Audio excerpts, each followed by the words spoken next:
just 1 week. That's all it took for the White House to kick off a bunch of major policy changes. And these could reshape everything from America's place in the world to how healthcare works in our rural towns. So today, we're going to cut through all the noise and look directly at the official documents to see what's actually going on. Okay, let's start with this quote. It's pulled right from an executive order, and it really sets the tone. It's this idea of peace through strength, a theme that you're going to see pop up in pretty much everything that happened this week. It's all about using military and economic might as the main tools both at home and abroad. Let's see how that actually plays out. All right, so to make sense of this whirlwind of a week, we've broken it all down into 4 main buckets.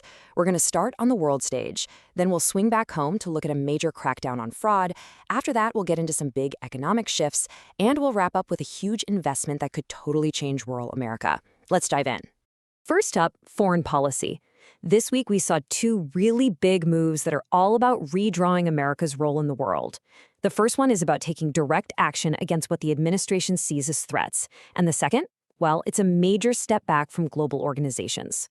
So the first big story happened in Venezuela.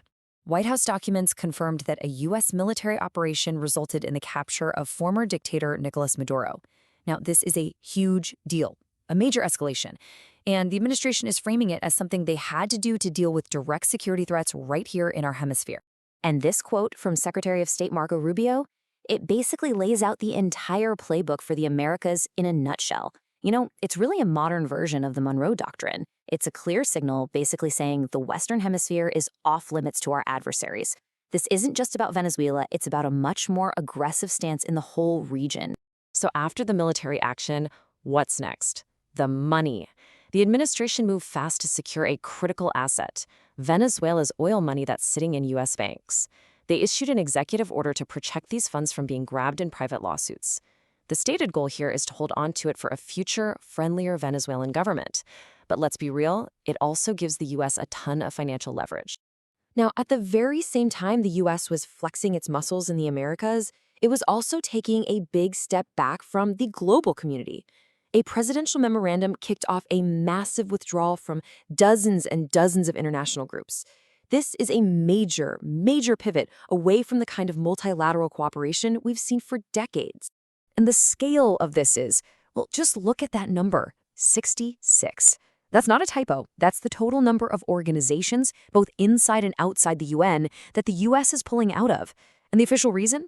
A finding that these groups act contrary to the interests of the United States. So what kind of groups are we talking about here? Well, it's a really wide range. Everything from top climate change panels to organizations focused on gender equality and migration. The administration says these groups either clash with American interests or they just don't work. The big question, of course, is what happens next. What fills the gap when the U.S. leaves, and what does that mean for tackling these huge global issues? All right, let's bring things back home and switch gears from the international stage to domestic policy. The second big theme of the week was a massive, coordinated effort to fight fraud. This involves a brand new enforcement division and a huge multi-agency operation. So the first move in this anti-fraud push is creating a new powerhouse inside the Department of Justice.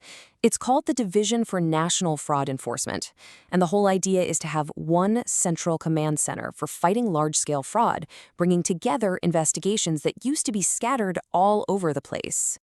So what does this look like in the real world? Well, the White House is pointing to a massive operation in Minnesota as Exhibit A. And we're not talking about a couple of arrests here. This was an all-hands-on-deck, multi-agency crackdown on what they're calling systemic fraud in state-run programs. I mean, the sheer scale of this is pretty staggering. You've got the DOJ handling almost 100 defendants, Homeland Security sent in 2,000 agents, and then you have agencies like Health and Human Services and the Department of Agriculture freezing payments, enforcing audits. It's a really clear message that the administration is going after what it's calling Minnesota's fraud epidemic with everything they've got.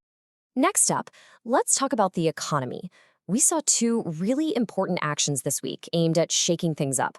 One is all about deregulation, trying to speed up big infrastructure projects, and the other is about making sure government contractors are actually held accountable for their performance. Wow, you really can't get more direct than that, can you? This quote is from the head of the Council on Environmental Quality, or CEQ, and they are celebrating what they call the end of NEPA's reign of terror. So, what's NEPA? It's the National Environmental Policy Act. Basically, it's the law that requires those big environmental studies before any major federal projects can get built. And this move is meant to change that process in a big way.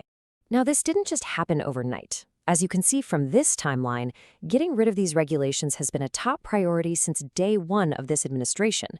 So by taking away rules that have been around for decades, the White House is trying to fast-track infrastructure projects by fundamentally changing how the federal environmental review system works.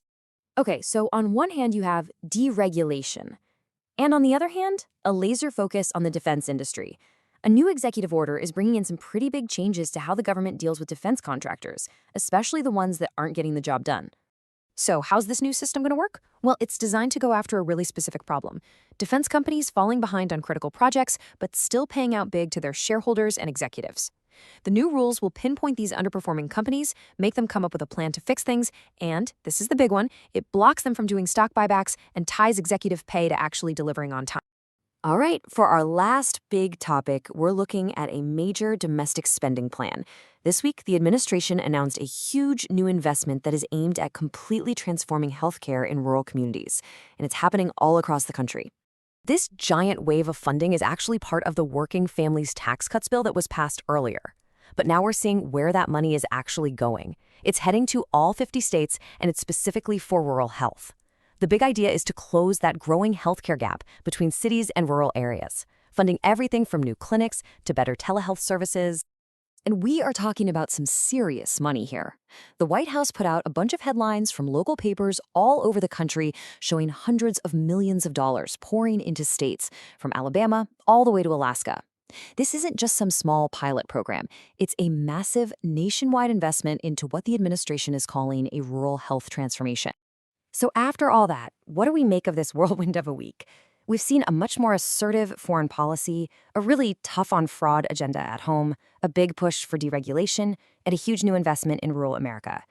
When you put it all together, these actions give us a pretty clear picture of this administration's priorities. So the real question is, how are these policies going to reshape the country in the months and years ahead?